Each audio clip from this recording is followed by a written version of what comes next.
Hello guys, আমি রনি আর আপনারা দেখছেন আপনাদের প্রিয় YouTube channel Rebels Pet House. জানি বহু মাস পর আমি আবার ভিডিও করছি। অনেক রকম বাধা বিপত্তির জন্য ভিডিও করা হয়নি, এমনকি আমার চ্যানেলটাও বলতে গেলে রিচ পুরো ডাউন হয়ে গেছে। কিন্তু কোনো ব্যাপার না, আজকে থেকে আবার আপনারা ডেলি ভিডিও পাবেন। তো আপাতত আমি আমার পাখির ঘরে আছি। আজকের ভিডিওটা বেসিক্যালি কিছু টিপস, মানে আমি সারা শীত ভিডিও ছাড়তে পারিনি, পাখিদের জন্য বেসিক কিছু টিপস শীতকালের জন্য বেসিক্যালি। আর শীতকাল থেকে যখন গরমকালে ঢুকছে বা গরম থেকে যখন শীতে ঢুকছে, সেই সময়কার কি ট্রিটমেন্ট আপনারা কেয়ার নেবেন পাখিদের জন্য, তো সেই বিষয়ে আজকের ভিডিওটা শুধুমাত্র আমার করা। তো প্রথমত দেখাই, আমি আপাতত পুরো আমার যে পাখির ফার্মে এত পাখি ছিল আপাতত বলতে গেলে পুরোই খালি করে দিয়েছি, আবার আস্তে আস্তে ভরাবো কিছুদিন অন্তর।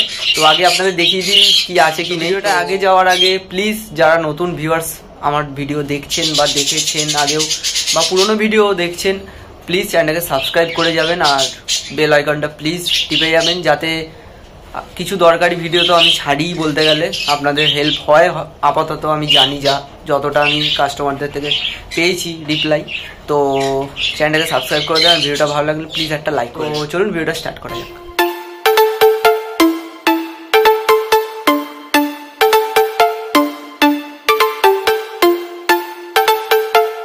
আমার পাখির ঘর সবাই দেখেছেন, তো দেখুন খাঁচা ফাঁচা একদম খালি। আর আমার যে বদ্রির ঘর ছিল সেটাও পুরোপুরি ফাঁকা, মানে একদমই ফাঁকা, সব জিনিসপত্র রাখা আছে ভেতরে। মানে বলতে গেলে সব পাখি আমি ছেড়ে দিয়েছি। আর এখানে আমার খরগোশগুলো আছে, ওদের জন্য একটা জায়গা এখানে করা আছে, শীতকালের জন্য কাপড় ফাপড় দেওয়া আছে। তো আর এই হচ্ছে এইটুকু যে জায়গা আছে, এখানটা আমি আপাতত কিছু পাখি রেখেছি যেগুলোকে আমি ছাড়তে পারিনি আর ছাড়তে পারবেও না। তো এই সেট আপ দেখিয়ে আপনাদের সাথে আজকে আমি ভিডিওটা কথা বলবো। এখানেও একটা খাঁচা আছে, এই খাঁচাটাতে যেটা আমার ফিঞ্চের সেট আপ ছিল সেটাও খালি। এখানে কিছু ওষুধপত্র খাবার দাবার রাখা, জানি একটু উল্টো পাল্টাভাবে আছে, কারণ যখন ইউজ করা হয় কখন কোনটা কি কোথায় রেখে দিই, সেই জন্য একদম এখানেই সেট করা আছে। আর এখানে আপাতত আছে আমার এইটাতে দুটো লাভবার্ড আছে, তো আপাতত ওরা ভেতরেই আছে, ওরা বাইরে বেরোচ্ছে না এই শীতে। তো কদিন ধরে মিটিং করছে, জানি না কি রেজাল্ট হবে, যদি রেজাল্ট হয় নিশ্চয়ই আপনাদের সাথে শেয়ার করব। এখানে এক পেয়ার যে আমার কনুর ছিল, তো সেই কনুর দুটোই আছে, একদম এদের কোনো অসুবিধা হয়নি, খুব ভালোভাবেই আছে, ঠান্ডাটা খুব ভালোভাবে সার্ভাইভ করে গেছে। আর এইখানে একটু অন্ধকার হবে, লাইটটা জ্বালিয়ে নিলাম। তো এখানে আমার যে হ্যান্ডিক্যাপ ককটেলগুলো ছিল, তো ওরাই আছে, ওদের সাথে আরেক বন্ধু এখানে জয়েন হয়েছে অনেক দিন আগেই, একটা পাল ককটেল, তো ওটাও হ্যান্ডিক্যাপ মেয়ে পাল ককটেল আছে। তো এ ওদের সাথে জয়েন হয়েছে আপাতত। তো এদের জন্য আমি একটা বড় খাঁচা দিয়ে দিয়েছি 4-2 দিয়ে, যত খুশি ওর।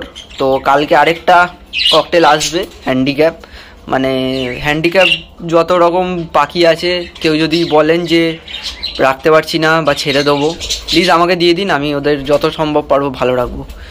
আর এই হচ্ছে বদ্রি, আমার অত বদ্রির মধ্যে এই কটা বদ্রি যেগুলো আমার ফেভারিট, বলতে সবই ফেভারিট ছিল, এই কটা ফেভারিট বদ্রি আমি রেখে দিয়েছি। এগুলোকে আবার আমি পেয়ারে বসাবো, আস্তে আস্তে আবার বাড়াবো। আর এই খাঁচাটা আছে বলতে গেলে আবারও সেই হ্যান্ডিক্যাপ, কিছু কিছু পাখি, একটা দুটো এই পাখিটা খালি ভালো, বাদ বাকি এই যে কটা দেখছেন সব কটারই হয়তো পা নেই, হয়তো পা থেকেও নেই, ড্যামেজ এরকম পাখি। আর এখানে সব একদম ভালো পেয়ারের পাখি আমার, যেগুলো কলোনিতে রাখা ছিল।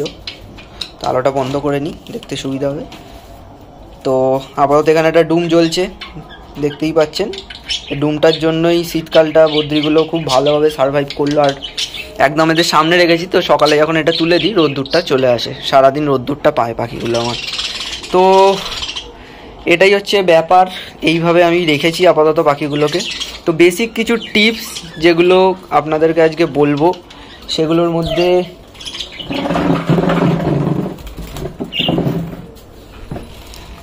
তো এদেরকে সামনে রেখেই আমি টিপসগুলো বলছি, একটু মন দিয়ে শুনে নিন, যদি দরকার লাগে আমারও ভালো লাগবে, যদি কিছু হেল্পে আসি আমি আমার ভিডিও।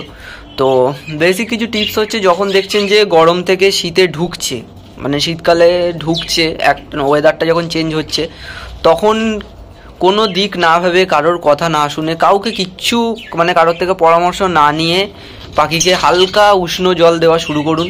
মানে একদম ঠান্ডা ভাবটা কাটিয়ে জলটা দিন, আর কিছু নয়, এমন না যে গরম জল দিতে হবে, হালকা উষ্ণ জল করে পাখিকে দিন। আর দিনে অন্তত 2বার জলটাকে চেঞ্জ করুন।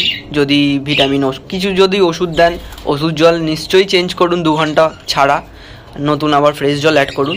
তো যখন ওয়েদারটা চেঞ্জ হচ্ছে, জলের সাথে হালকা উষ্ণ গরম জল দিন, তার সাথে মিনিমাম 1 সপ্তাহ টানা ওদেরকে টেট্রাসাইক্লিন, আপনারা স্ক্রিনে দেখতে পাচ্ছেন, ছবি আমি দিয়ে দিচ্ছি, টেট্রাসাইক্লিন যে গুঁড়ো পাউডার আছে, তো এটা আপনারা সবসময় ঘরে রাখবেন, ওয়েদার চেঞ্জের জন্য খুব কাজে লাগে। তো এইটা আপনারা বলতে গেলে আমি এই বাটিটা, এখন অনেক পাখি তো নেই, কম পাখি আছে, এই বাটিটা যদি বলি, এই বাটিটার হাফ জল দিই, তো হাফ জলে বেসিক্যালি 1 চিমটে মতো টেট্রাসাইক্লিন দিয়ে ভালোভাবে গুলে নেবেন। দেখবেন একটু ফেনা ফেনা ভাব হয়ে গেছে, হলুদ হলুদ মতো। তো ওই জলটা 1-2 ঘন্টার জন্য রেখে দেবেন সকাল সকাল, তারপরে আবার জলটাকে পাল্টে ফ্রেশ জল দিয়ে দেবেন। এই হচ্ছে ফার্স্ট কাজ আমাদের ওয়েদার চেঞ্জ হওয়ার সময়। দ্বিতীয়ত, যখন দেখছেন সবই ঠিকঠাক আছে, বাট পাখি কেন গা ফোলাচ্ছে, গা ফুলিয়ে বসে আছে, কদিন আগে আমার এগুলো হয়েছিল, সেটা না, এমন না যে আমার পাখি হয় না, আমারও হয়েছিল। তো যখনই দেখছেন ওই রকম, বা মানে আমরা যেরকম হ্যাঁচো দিই শীতকালে সেরকম দিচ্ছে, খসখস খসখস করছে, ভালোভাবে খাবার খাচ্ছে না, চুপচাপ বসে আছে, কিচ্ছু না, আবারও স্কিনে দেখিয়ে দিচ্ছি, মক্স 250 একটা ক্যাপসুল পাওয়া যায়, তো ক্যাপসুলটা কিনে আনবেন। আর মানে ক্যাপসুলটা 4 ভাগের 1 ভাগ করে এই বাটিরই হাফ জল যতটা হয়, আপনারা এবার পরিমাণ মতো আপনাদের দেবেন। তো ওই রকমভাবে আপনারা জলটা দিন, আর মক্স 250-র একদম 4 ভাগের 1 ভাগ নিয়ম করে পরপর 3 দিন থেকে 4 দিন ম্যাক্স টু ম্যাক্স পরপর দিয়ে দিন, আপনার পাখি আবার সুস্থ সবল হয়ে যাবে, কোনো চিন্তা নেই। তো দ্বিতীয় হচ্ছে যেগুলো বলার, সেগুলো হচ্ছে কিছু কিছু জিনিস যেমন খেতে দেওয়ার আমি বলবো, একদম ফ্রেশ দানা দিন, কোনো রকম এক্সট্রা আর কিছু দেবেন না, একদম ফ্রেশ দানা, তার সাথে খালি ব্ল্যাক সিডটা অ্যাড করুন শীতকালের সময়, ঠান্ডার সময় আর কিচ্ছু অ্যাড করতে হবে না। আর সকালে যদি পারেন একটু তুলসী পাতা, একদম ফ্রেশ তুলসী পাতা, ধনে পাতা, এগুলো দেওয়ার চেষ্টা করুন। এগুলো খেলে প্রাকৃতিকভাবে পাখি খুব ভালো থাকবে, খুব মানে এনজয় করে জিনিসগুলো খাবে। তো এইগুলো দেওয়ার চেষ্টা করুন। আর যদি বড় পাখির কথা বলি, যেমন কনুর আছে, ককটেল আছে, এগুলোর কথা যদি বলি, ফল কোনোদিনও মিস করবেন না, এমন না যে শীতকালে ফল দেবেন না, কনুর খুবই ভালোবাসে ফল খেতে। তো কনুরের যদি আমি বলি, তাহলে ফল আপনারা ডেলি প্লিজ দিন, অন্য কোনো ফল দিতে না পারলেও আপনারা অন্তত পেয়ারাটা ওদেরকে দিন, সকালে ছোলাটা দিন, তাতে আপনার কনুর খুবই ভালো থাকবে। এই কিছু বেসিক টিপসগুলো আপনারা যদি ফলো করেন, শীতকালে আপনাদের পাখি নিয়ে কোনো চিন্তা করতে হবে না। তো এই ভিডিওটা জানি শর্ট হলো, তো আরও শর্ট করার ইচ্ছা ছিল, তাও লগই হয়ে গেল বলতে গেলে। তো এইগুলো মেনে চললে আপনাদের শীতকালে কোনো রকম সমস্যা হবে না। আর পরের ভিডিওটা নিশ্চয়ই আবার কোনো অন্য কিছু জিনিস টপিক নিয়ে আসবো। তো তার জন্য প্লিজ দেখুন রেবেলস পেট হাউস, সাবস্ক্রাইব করুন, ভালোবাসুন। তো আজকের ভিডিওটা এখানেই শেষ করছি, ধন্যবাদ।